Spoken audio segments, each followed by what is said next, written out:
Hi, I'm Yutong Wen. Today I'm presenting our WASPAA paper, Mitigating Cross-Database Differences for Learning Unified HRTF Representation. This work is collaborated by me, Zhang, and our advisor, Zhiyao Duan.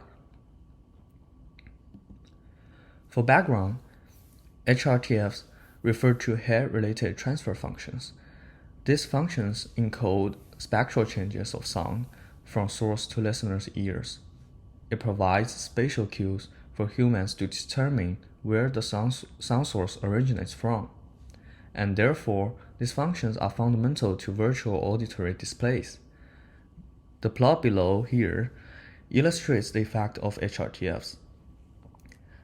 So as a sound source is traveling to our left and right ears, the geometric shape of our head, torso, and ears will provide a filtering effect to the sound source, and this filtering effect can be decoded by our brain to figure out where the sound source is coming from. Such filtering effect is described by HRTFs. As we know, the geometric shape of our torso, head, and ears is very different from individual to individual. Hence, HRTFs are different from person to person. When employing HRTFs to render binaural audios that create accurate sound localization impressions, we have to measure the personalized HRTFs. The plot on the right shows the measurement process of personalized HRTFs.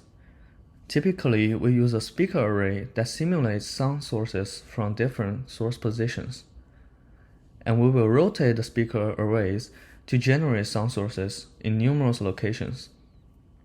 And this measurement usually takes place in anechoic chambers to avoid room reverberation. So it is hard to measure personalized HRTFs in terms of both consumption of time and space.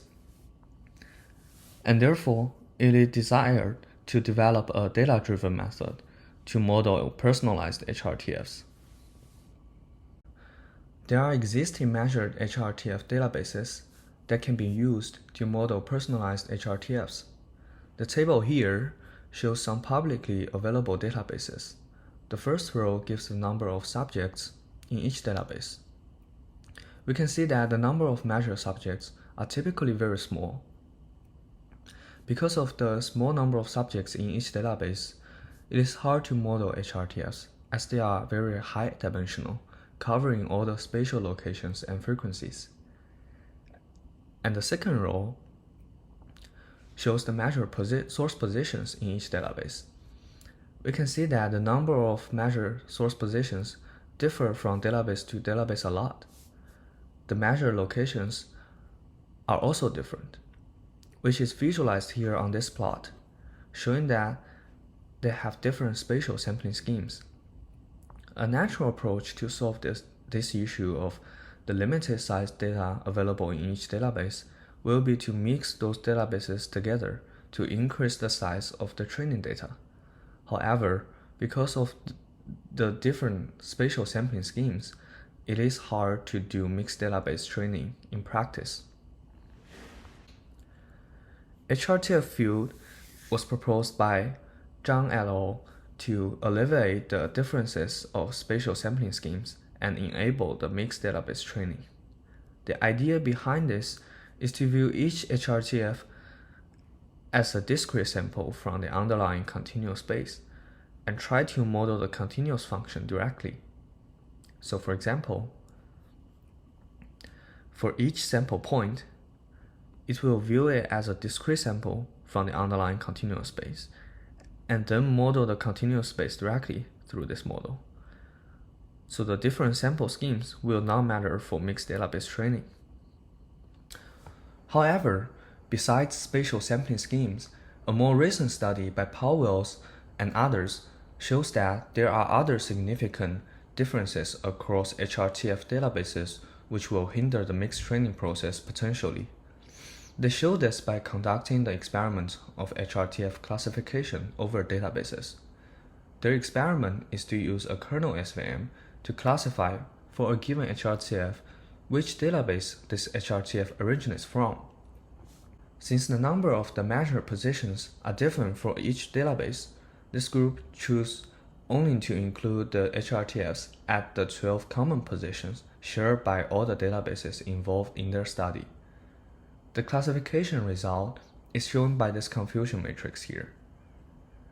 It suggests that the kernel SVM classifier can easily tell which database a given HRTF belongs to. So we can deduce that there must be some systematic differences beyond the spatial sampling schemes that give cues to the classifier to tell the originality of the HRTFs. In order to investigate the cross-database differences, in our work, we first revisit the recording procedure of the personalized HRTFs. We expand the plot in slide 2. As shown by this plot here, there will be a loudspeaker generating a sound source. The sound source travels through the recording space, get infected by the HRTFs, and finally recorded by the microphones being plugged into the subject's ears. In this process, we can see that not only the filtering effect of the HRTFs are measured by the microphone, but the recording response of the loudspeakers, recording space, and the microphones are being recorded as well. And these frequency responses may give clues to the classifiers when they try to determine which database a given HRTF originates from. We move on to plot the average HRTFs across subjects in each database. We plot the average HRTFs in 8 databases that we choose. This particular plot corresponds to the computed average HRTFs measured at the source position, 0 degree azimuth, and 0 degree elevation. The x-axis corresponds to frequency in hertz, and it's in log scale. And the y-axis corresponds to magnitude in dB. We can see that at the frontal source position, the frequency response of the average HRTFs across the databases are very different. This actually makes sense, as we analyzed in the previous slide, that these differences could be resulted from the use of different loudspeakers, recording spaces, and microphones during the measurement process for each database. We also show another plot of the average HRTFs among all the databases and another measure source position, 90 degree azimuth and 0 degree elevation. We can see that again, at this source position, the average HRTFs show very different frequency responses. However, we want to point out that for any given 2 databases, for example, these 2, the difference between the 2 average HRTFs here actually changes as we move the source position from 0, 0 to 90, 0. And this actually indicates that there are position-dependent systematic differences that happen among the HRTFs. If the difference across the database was position-independent, the difference between any 2 average HRTFs in the first plot will remain almost the same when we change the measure source position. And these position-dependent differences in measurement system responses need to be removed. With the above observations, we present our method to normalize HRTFs as follows. For a given HRTF at position θ in a database, we normalize it by the average HRTF computed at the same source position θ in that database. Please note that this average HRTF used for normalization has to be calculated at the exact same source position as the given HRTF.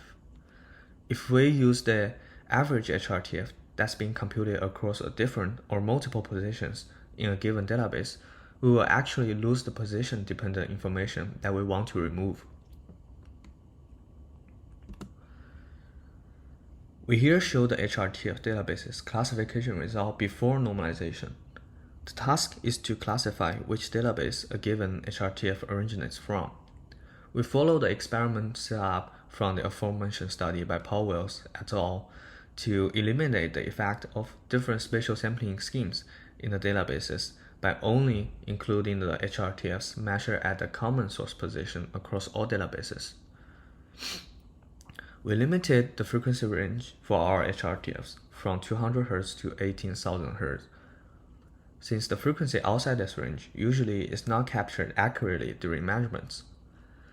And there are total 144 subjects involved in this experiment, being 18 times 8, where the number 18 corresponds to the smallest size database. To reduce bias, we randomly select 18 subjects from other databases, and there are 12 common positions among databases that we study, so we have a total number of 432 HRTFs to construct our training data. And again, we follow their setup to use a kernel SVM to prevent overfitting due to the limited size of our training data. The classification result is shown by this confusion matrix. We can see that our classifier can easily tell where the HRTF origin is from, which replicates Powell's result as well. And we also show the classification result after our proposed normalization. On the right, we can see that our proposed normalization method successfully confuses the SVM classifier. The classification accuracy drops significantly and is now close to random guesses. This result suggests that we have effectively removed the discrepancies in the HRTF databases. We further conduct experiments with the HRTF field to investigate the benefit of our proposed normalization to the mixed data training. We use the HRTF field to perform a cross-database reconstruction task. For this task, the model takes an individual's HRTFs as input and infers the latent code for this individual. Then the model will reconstruct the HRTFs for this individual that are supposed to match the ground truth HRTFs, which is the input HRTFs in this case. Remember that this model is sampling scheme agnostic, as the HRTF field regards each spatial sampling point as one discrete sample from the continuous space and models the continuous space directly. Therefore, we can combine multiple HRTF databases during training. So we train the generator with multiple databases combined, and we infer the HRTFs from an unseen database. For evaluation, we evaluate the result based on the log spectral distortion metric. It basically computes the average distance between two HRTFs averaged by the number of frequency bins and spatial locations. The input HRTFs here are in linear scale, and we compute the sum of their log distance and averaged by the number of frequency bins and spatial locations. We show the result of the cross-database reconstruction task here.